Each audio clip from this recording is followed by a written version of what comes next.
And this is part of Jotunheimen that we have behind us here, and we have been driving through this mountain area right now because we are traveling home from a school that we had a workshop in today. And we have a 6-hour drive today. We really would wish that we could stay here and just film and take a lot of photos, but then we would never get home, so no. And when I get home, I will answer your questions.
So nice to be home.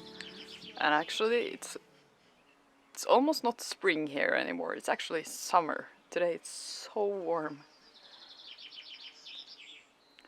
And yeah, I have a lot of things to do today that I need to fix since we aren't home for that long, but I'm gonna attempt to answer your questions while I do these things. So yeah, let's just get started.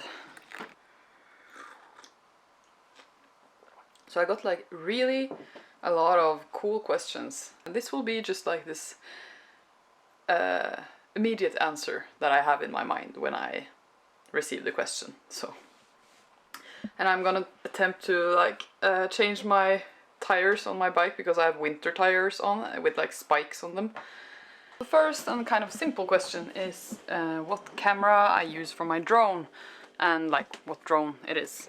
The drone is a Mavic 2 Pro, and before that I had a Mavic Air 2. Do not ask why I don't have the Mavic Air 2 anymore, because I'm not gonna answer that. But the Mavic 2 Pro is a good camera, and it has like a good camera for low light situations like sunsets and everything, so I really like that feature with the Mavic 2 Pro. The Mavic Air 2 was really good with the color because it had this HDR color solution, so it was really nice when the sun was going down because you could have like the full color scheme of the sunset but also the landscape in front. So yeah, that's the answer for that.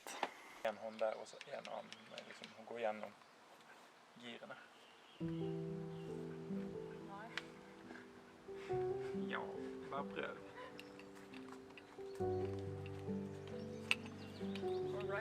So change of plans. I am not changing my tires myself because I realized that the motor for the e-bike is kind of on the wheel, and yeah, I just don't want to like do anything that might damage the motor, so taking off the wheel and stuff, yeah, kind of not so interested in doing that. So I'm going to head down to the town and just pay someone to do it. Yeah, so there was this question. That's actually kind of related. There is someone who asks, why not live in a town where you can be closer to others and amenities, but still be able to venture into the woods when you want to? Traveling without a car and being so remote isolates you too much. And yeah, that's a good question. Actually, I do live in a town. It's not really that remote here. It is remote enough that you would call this definitely the countryside, because the town here isn't really that big, and it's definitely more of a countryside feeling here with all these fields and farms and forests and also like the mountains really close by. But we do have like shops and bike shops, and yeah, we have like some amenities pretty close by, so it's actually just like 10-15 minutes to bike from here to the town center, and if I walk it's like half an hour-ish. And yeah, so I don't really feel like I live very isolated, and actually I would love to be more isolated than this. Like my dream would be to have like the forest like in the back of my house, like in my backyard kind of, and maybe own some parts of that forest so that nobody is going to chop it down. But yeah, we don't really live that remotely, and that's maybe why we can actually have these bikes and not have a car. It works pretty well in this town, and also there's a train stopping here, the train to Oslo.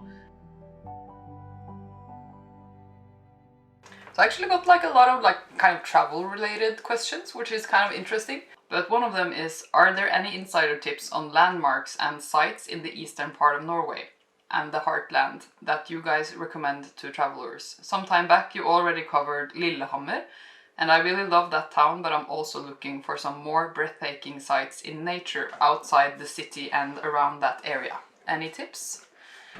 And yeah, actually I would say that where we just were, that you saw in the beginning of this video, is pretty close to Lillehammer. That kind of depends on how you define close, like it's definitely a couple hours drive, but so that's a beautiful area. It's called Jotunheimen, and that's also where Norway's tallest mountain is, and there's a lot of like really beautiful walks you can go on in that area. Yeah, and I would say like for this part of Norway, like Telemark, like the nature is in general really beautiful here. There's a lot of, definitely a lot of forest, so you have to be like a forest person if you're going to enjoy it. But there's also a lot of mountain areas, like the one we have here, which is called Lifjell, and that's a huge mountain area and it's beautiful there. And also there is a really cool town that is called Rjukan, which is like, it was a really big industry town. It's a beautiful, beautiful town, and it's kind of cool because we don't have that many of these really well-designed industrial towns here in Norway, and it's kind of strange being there because it almost looks like a town from like another country, like from England or France or something, because the houses are so like designed to fit together in these beautiful streets. And yeah, for us Norwegians at least, it's kind of an interesting place.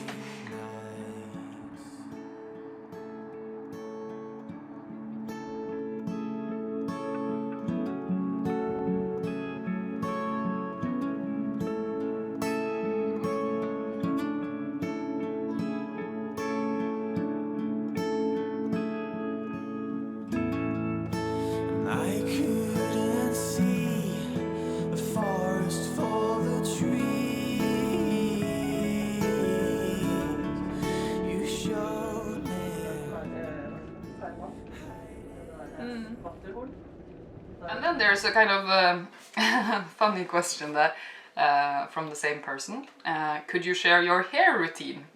I absolutely love your hair, and I was wondering if you also use plant-based hair care products or anything in particular you want to mention.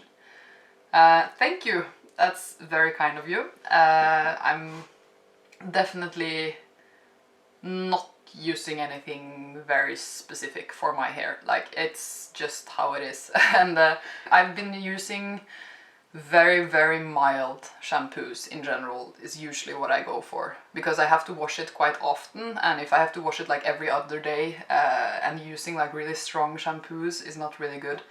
So I use like sometimes baby shampoo. Now I've actually started trying out plant-based shampoo. Yeah, so I have this shampoo that is made with wild herbs, among other things. And it's from a brand that is called Vossabia. And this is not sponsored, but of course, Vossabia, if you want to sponsor me, It's yeah, made with nettle and yarrow, honey and other things that make a good shampoo. But I'm trying to use this because I want to use shampoos that aren't damaging to the water.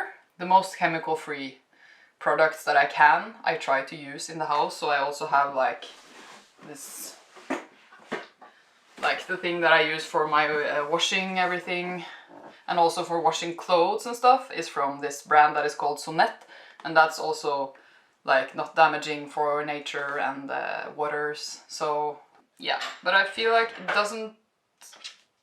I'm not really super happy with it yet. It just feels like it doesn't get completely clean, and I guess that's maybe because, yeah, because the oil isn't going away from your scalp. But I think maybe for my hair, since it gets so easily greasy, I need to like have something like slightly bit stronger. And I also use their moisturizer for skin, and also their deodorant that is made from just like wax and stuff. So I really enjoy their products a lot. I really like them, but it's just not really the shampoo yet. So if you have any tips for like shampoos that aren't like toxic for the environment and stuff, then I would be interested.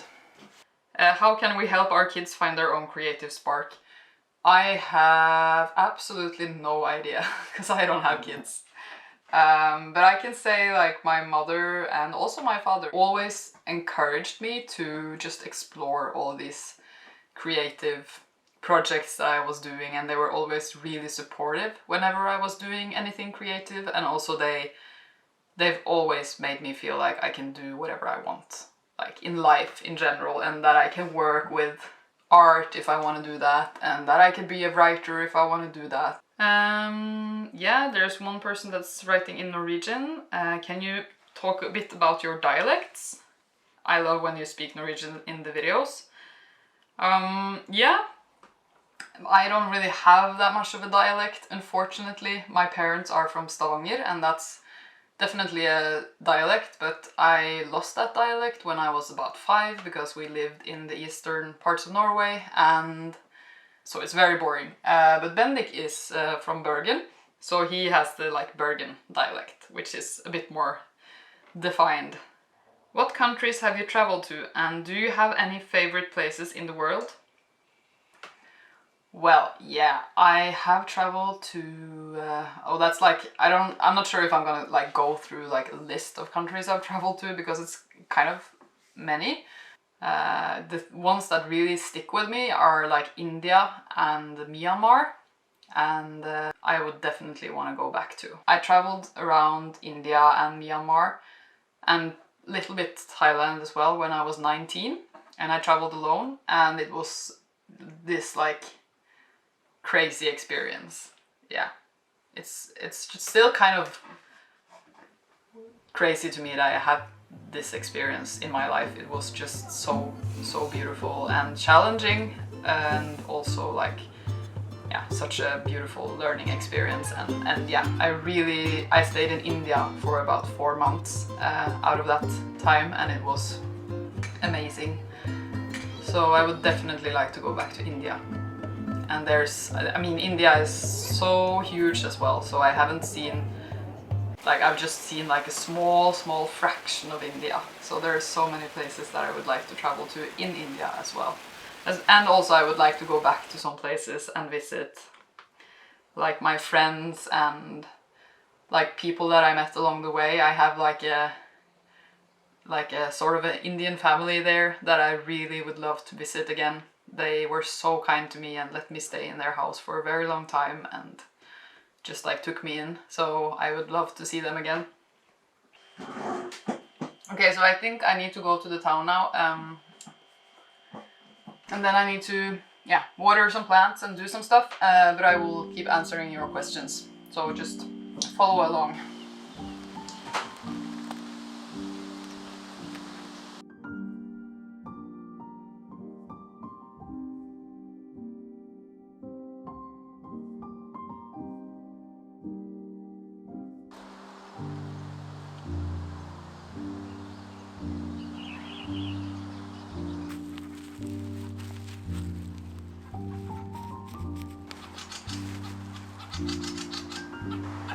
What's your favorite animal? I would say it's probably a tiger. Do you love birds? Yeah, definitely. What are your personal guidelines and ethics for foraging responsibly? So foraging responsibly for me means that you know a lot about what you're foraging. Basically, to forage anything, you should research it and learn about it first, because sometimes it might be some sort of endangered species and then you shouldn't even pick it. And yeah, so all of that is very important. The knowledge and the information is always the first thing, and then picking it is the second thing. And generally, we often say that you should leave the place where you have been picking stuff almost as it was. So it shouldn't even look like you have been there. And that's a good rule, actually. So if you overpick things and you just take everything, then it's definitely like visible that you've been there, and then it might have been a little bit too much. Unless it's an invasive plant. How do you get new ideas and how do you process them into projects?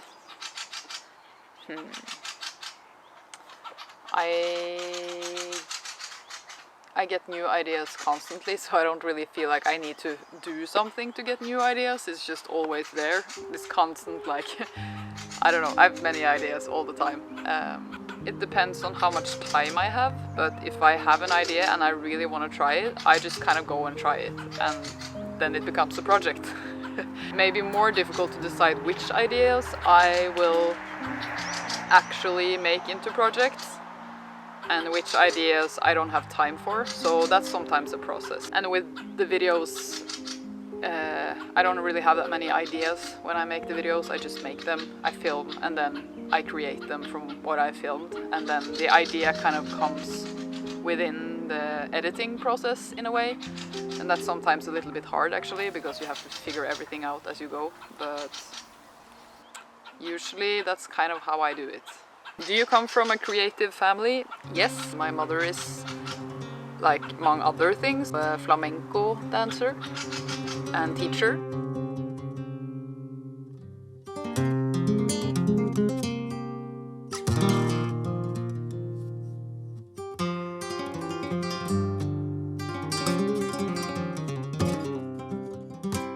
And my father has worked a lot with music, and he used to play the organ. And then I also have a little sister that is an artist.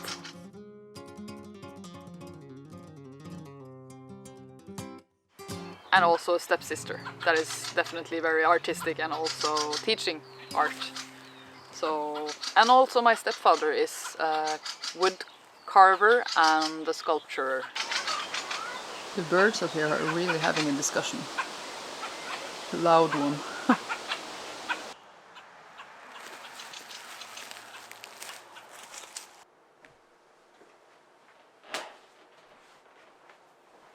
Actually, there was two questions that were kind of similar, and I think I'm gonna kind of combine them because the answer is sort of the same. And one is, if time and money were no object, what would you be doing?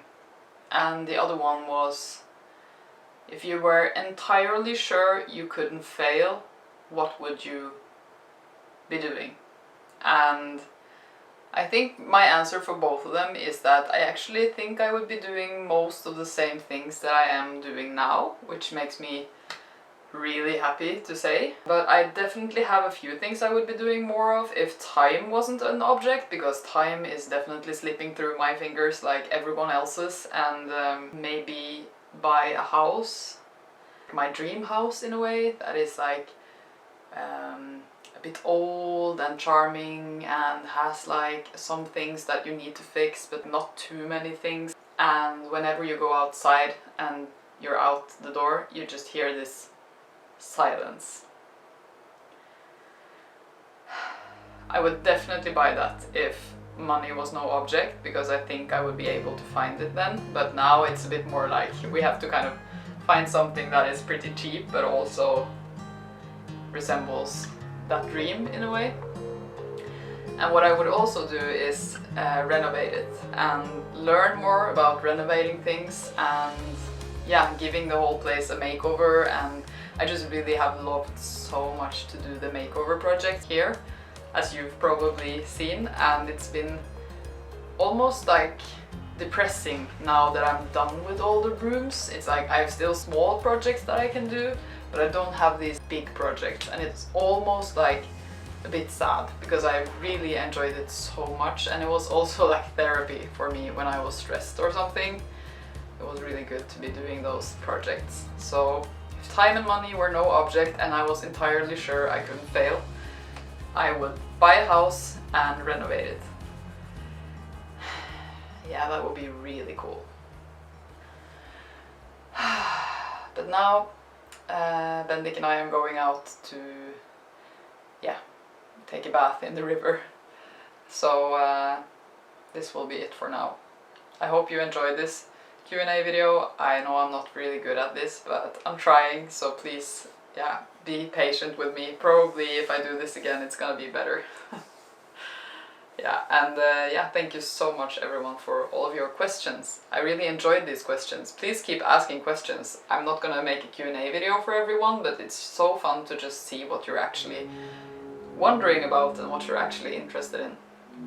And I really appreciate all of you guys. So have a great weekend, and yeah, I'll see you soon again. Bye.